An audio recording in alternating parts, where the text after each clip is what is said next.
Indian democracy has a problem. At least that is what Prime Minister Narendra Modi's critics say. According to them, one man has become so dominant that elections are no longer a contest between equals. Opposition leaders come and go, coalitions are formed and collapse, governments fall, but Modi remains. He has now surpassed most of India's prime ministers in longevity and stands second only to Jawaharlal Nehru in time spent in office. And despite anti-incumbency, economic challenges, unemployment concerns, farmer protests, and repeated predictions of his political decline, Modi continues to win. The question is no longer whether Modi is India's most dominant politician. The question is, why has nobody been able to stop him? And an even bigger question, could Modi remain Prime Minister for another 2 terms? Today, let us examine the rise of what many are calling the Modi era. Part 1. The prediction that never comes true. Something unusual has happened in Indian politics. For more than a decade, analysts have repeatedly predicted Modi's decline. They said demonetization would destroy him. It did not. They said the farmers' protests would end his popularity. They did not. They said inflation and unemployment would cost him power. It did not happen. Even in 2024, when BJP lost its outright majority and dropped from 303 seats to 240, many commentators declared it the beginning of the end. Yet, Modi returned as Prime Minister for a 3rd consecutive term. The truth is that many people have spent years analyzing why Modi should lose. Far fewer have tried to understand why he keeps winning. Part 2. Modi's biggest strength is not BJP. Most political parties depend on their organization. Modi has something more powerful. He has a direct connection with millions of voters. For many supporters, they are not voting for BJP, they are voting for Modi. Whether one agrees with him or not, he has built a political brand that transcends state leaders and local candidates. In many elections, BJP candidates campaign with Modi's face more prominently than their own. That is rare in a democracy of 1.4 billion people. Love him or dislike him, Modi has achieved something few leaders could ever manage. He has become a national political identity. Part 3. The opposition's real problem.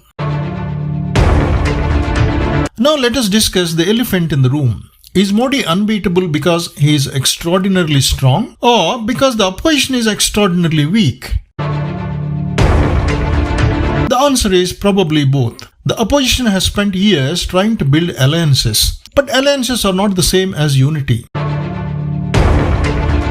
Congress wants to regain its national position. Regional parties want to protect their state strongholds. Each party wants BJP defeated, but many do not want each other to become stronger.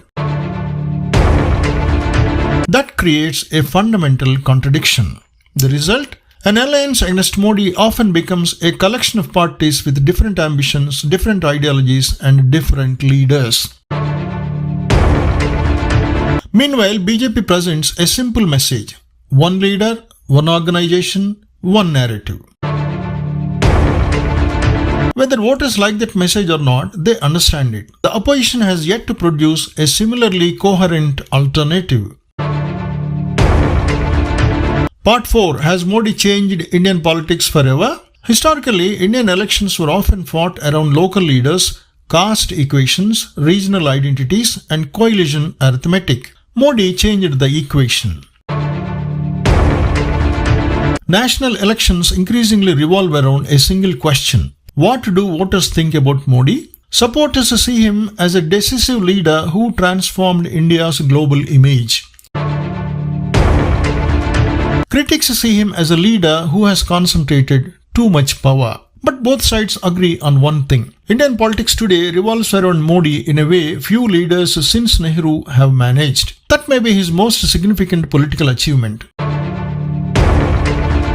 Not merely winning elections, but redefining how elections are fought. Part 5. Can Modi win 2 more terms? Now we arrive at the big question. Can Modi remain Prime Minister for another 2 terms? The honest answer is nobody knows. Politics is full of surprises. History is filled with leaders who appeared invincible until suddenly they were not.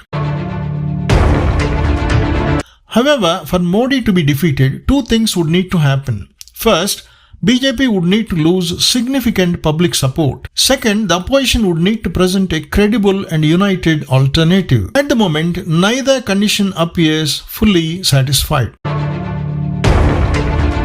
That does not mean Modi is guaranteed victory. It means simply that his challengers have not yet solved the problems that have kept them out of power.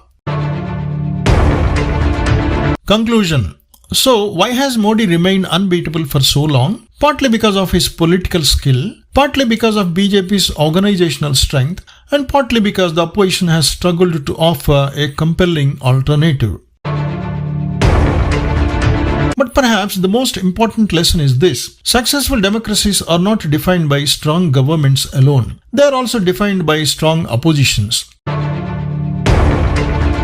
The real question facing India may not be whether Modi can win again. It may be whether the opposition can reinvent itself before the next election. Because every dominant political era eventually ends.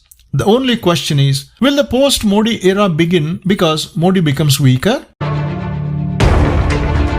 Or because someone finally becomes strong enough to challenge him? Is Modi genuinely unbeatable, or has the opposition simply failed to provide an alternative? Let me know in the comments. If you enjoyed this analysis, please like, share and subscribe. See you in the next video.